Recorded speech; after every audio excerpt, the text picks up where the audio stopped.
hour and 10 minutes south. I'm on the coast. I was doing nothing. Don't worry. Yeah, I was just waiting to cook.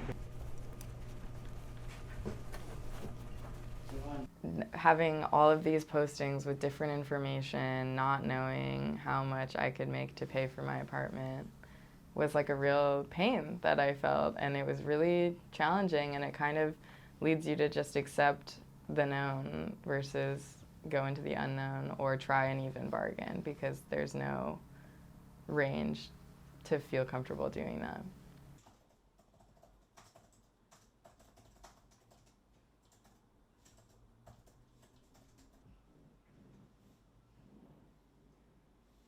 I've seen postings that say weekly salary estimate is like $900 or something like that, something very specific.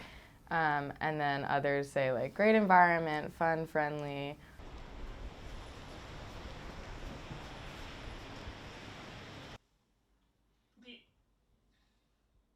Yep. The wrong.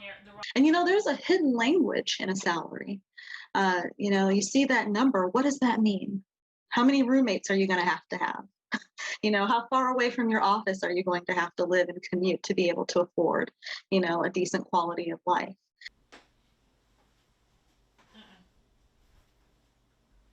Yeah. It'll help reach that goal of reducing the pay gap, but it's a first step.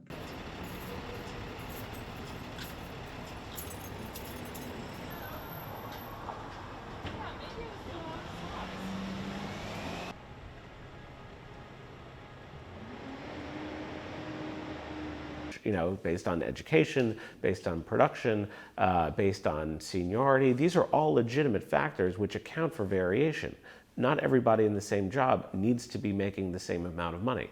There's no law in the world that says that, at least in the United States that says that. So there are differentials that are completely justifiable.